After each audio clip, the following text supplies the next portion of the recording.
Hello everyone, आज का हमारा टॉपिक है परसेंटेज। लास्ट क्लास में मैंने आपको बताया था कि हम परसेंटेज कैसे निकालेंगे और आज मैं आपको बताऊंगी कि किसी भी नंबर का परसेंट हम कैसे निकालेंगे। और आप लोग इसको बड़े ध्यान से देखिएगा, हम बहुत इजीली परसेंटेज निकाल सकते हैं। मान लीजिए हमारा फर्स्ट एग्जाम्पल है 30% ऑफ 200 कि हमें 200 का 30% निकालना है तो कितना होगा। तो सीधा ही हमें क्या करना है, 30 जो परसेंट निकालना है जो संख्या उसको मल्टीप्लाई में ले लेंगे, उस नंबर को मल्टीप्लाई में ले लेंगे और बटे में 100 रख देंगे। ठीक है, क्या करेंगे, इन दोनों को मल्टीप्लाई में रख के नीचे 100 लगा देंगे और इन दोनों को कट हो गया। 30 इंटू 2 इक्वल टू क्या हो गया, 60 हमारा आंसर हो गया। क्या हो गया, 60 हमारा आंसर हो गया। तो 200 का 30% कितना हुआ, 60 हो गया। अब देखिए नेक्स्ट एग्जाम्पल है हमारा 600 15% ऑफ 600 600 का 15% कितना होगा, 600 का 15% कितना होगा। तो क्या करेंगे, 15 इंटू 600 15 इंटू 600 अपॉन 100 15 इंटू 600 बटे 100 डबल जीरो से डबल जीरो कट हो गया, 15 6 जा 90। तो हमारा क्या हो गया, 90 हमारा आंसर हो गया। 15 का क्या होता है, 90 होता है। तो 90 क्या हुआ, हमारा आंसर हो गया। तो 600 का 15% क्या हुआ, 90। अब देखिए 10% हमें क्या करना है, एक्स की वैल्यू फाइंड करनी है कि किसी भी संख्या का 10% अगर 50 है तो एक्स क्या होगा, मतलब वो नंबर कितना होगा। तो क्या करेंगे, मैंने क्या बताया था आपको, परसेंट निकालने के लिए हम क्या करते हैं, एक्स 10 इंटू एक्स बटे 100 अपॉन इक्वल टू 50। क्या आएगा, इक्वल टू 50, क्योंकि 50 हमारा क्या है, किसी भी संख्या का 10% 50 है तो हमें वो संख्या ज्ञात करनी है। तो x की वैल्यू फाइंड करनी है। तो क्या करेंगे, x इक्वल टू 15 इंटू क्या होता है, जब हम इधर इस संख्या को इधर लेके जाते हैं तो क्रॉस मल्टीप्लाई हो जाता है, 100 ऊपर चला जाएगा और 10 नीचे आ जाएगा। क्या हो जाएगा, 100 ऊपर चला जाएगा और 10 नीचे आ जाएगा। क्रॉस मल्टीप्लाई करना है हमें, 0 से 0 कट हो गई, 5 को 100 से मल्टीप्लाई किया तो 500 क्या आ गया, 500 हमारा आंसर आ गया। तो क्या है, किसी भी संख्या का 10% 50 है तो हमें वो संख्या ज्ञात करनी है, मतलब x की वैल्यू फाइंड करनी है। तो हम कैसे करेंगे, 10 into x equal to 50, 10 into x upon 100 equal to 50। फिर x को हमने इक्वल टू में x इक्वल टू करेंगे तो हम क्या करेंगे 50 और इसको क्या करेंगे क्रॉस मल्टीप्लाई में ले जाएंगे, 100 ऊपर चला जाएगा, 10 नीचे आ जाएगा और इस तरह से हमारा आंसर आ जाएगा। अब हम कुछ और एग्जाम्पल्स देखेंगे। तो देखिए हमें क्या करना है, अब मैं आपको वर्ड प्रॉब्लम बता रही हूँ कि बाजार में 100 रुपए में 20 केले मिलते हैं और सेब की केले से 25% अधिक कीमत है, तो 100 रुपए में कितने सेब मिलेंगे। सबसे पहले हम क्या करेंगे, हम देखेंगे एक केला कितने में आ रहा है। तो 20 केले का मूल्य कितना है, 20 केलों का मूल्य इक्वल टू कितना हो गया, 100 रुपए। तो एक केला कितने में आएगा, एक केले का मूल्य इक्वल टू 100 बटे 20 काटा 5 कितना हो गया, 5 रुपए। अब वो क्या कह रहा है, जो सेब है उसकी कीमत कितनी है, 25% अधिक है। तो हम क्या करेंगे, हम एक सेब की कीमत ज्ञात करेंगे। एक सेब की कीमत इक्वल टू 5 प्लस 5 रुपए तो है ही। अब हमने क्या करना है, 5 की 25% निकालना है। मैंने आपको निकालने का फार्मूला बताया था कि जिस संख्या का जितना परसेंट निकालना हो उसको मल्टीप्लाई में लिया और अपॉन में 100 बटे में 100 लिख दिया। तो 25 चौका 100 क्या हो गया, 5 बटे 4। 5 बटे 4 का कितना बनता है, 1 रुपये 25 पैसे। उसको जब 5 में प्लस करेंगे तो क्या आ गया, 6 रुपये 25 पैसे आ गया हमारा। ठीक है, कितना है, 6 रुपये 25 पैसे। कितना हो गया, एक सेब की कीमत। अब हमने क्या करना है, एक सेब की कीमत है 6 रुपये 25 पैसे। 6 रुपये 25 पैसे में सेब आते हैं कितना, 1।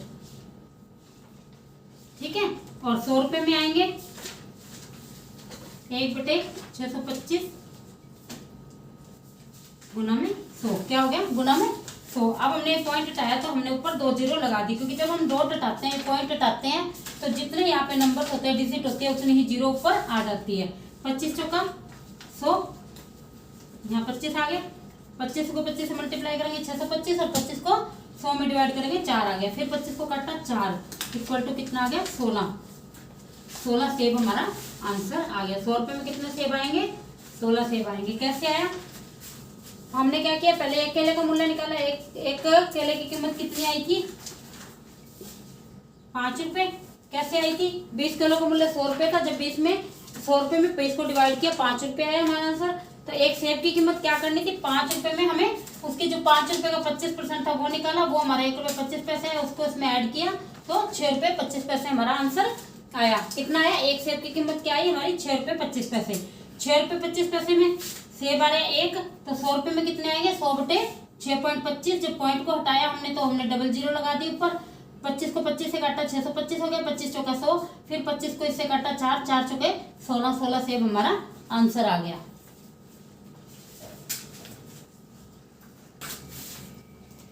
देखिए अब हमारी नेक्स्ट वर्ड प्रॉब्लम है। एक विद्यालय में 800 छात्र हैं, जिसमें से 15% परीक्षा में नहीं बैठे और 25% फेल हो गए, तो पास होने वाले छात्रों की संख्या बताओ। अब 15% बैठे ही नहीं, इसका मतलब क्या हुआ, हमारे 85% जो छात्र थे वो परीक्षा में बैठे थे और उसमें से 25% फेल हो गए। तो परीक्षा में बैठने वाले छात्रों की संख्या, परीक्षा में बैठने वाले छात्रों की संख्या इक्वल टू कितनी हो गई, मैंने आपको बताया था जिसका परसेंट निकालना वो ऊपर आ जाएगा, तो 800 इंटू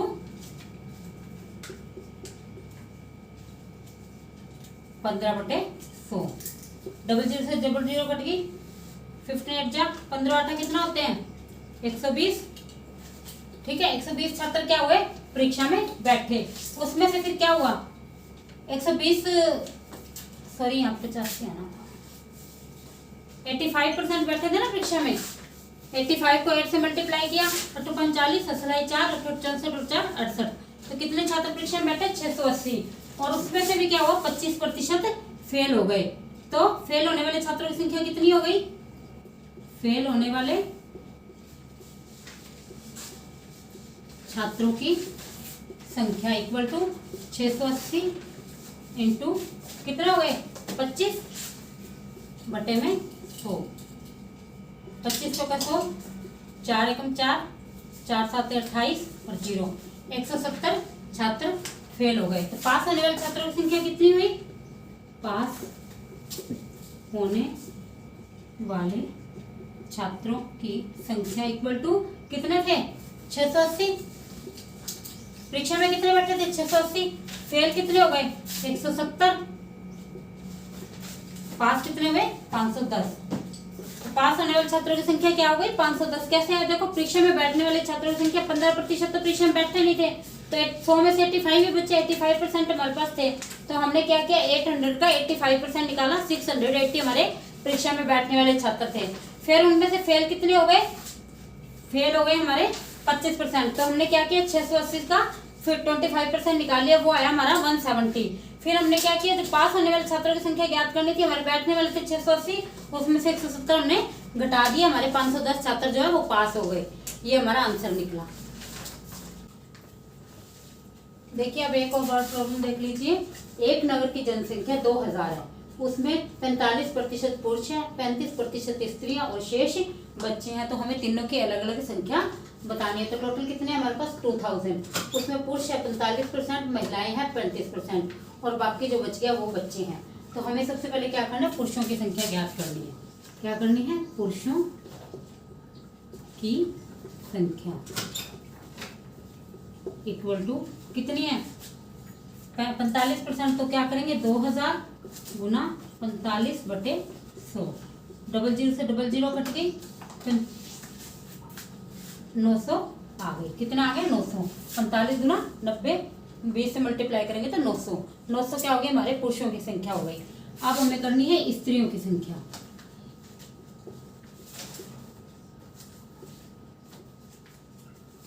स्त्रियों की संख्या कितनी है 35%। आप बीच बीच में इसको पॉज करके, इसको रोक करके आप अपना चेक कर सकते हो करके कि आप सही कर रहे हो या नहीं कर रहे। 2000 का 35% कितना होगा, इंटू 35 बटे में 100, डबल जीरो से डबल जीरो कट गई 700। आपके बाकी जो बच गए वो बच्चे हैं। टोटल 2000 थे, 900 पुरुष आ गए, 700 महिलाएं आ गई। अब क्या है, बच्चों की संख्या हमें ज्ञात करनी है। बच्चों की संख्या कितनी आ गई 2000 माइनस 900 प्लस 700, 900 700 कितना होता है 1600, 1600 में से 200 को घटा दिया तो 400, तो क्या हुआ, 900 पुरुषों की संख्या, 700 महिलाओं की संख्या और 400 बच्चों की संख्या। ये हमारा आंसर आ गया। ठीक है, कैसे आया? पहले हमने क्या किया, हमारे पास 2000 टोटल थे, उसमें से पुरुषों की संख्या थी 45%, 2000 का 45% निकाला हमने 900। फिर महिलाओं की संख्या थी 35%, 2000 का 35% निकाला हमने 700। फिर जो बाकी बच गया बच्चे थे तो 900 और 700 1600, 2000 में से 1600 को काट दिया, 400 घटा दिया, 400 बच गया। तो इससे पुरुष, महिलाएं और बच्चे हमारा 900, 700 और 400 हमारा आंसर आ गया। Thank you for watching, bye.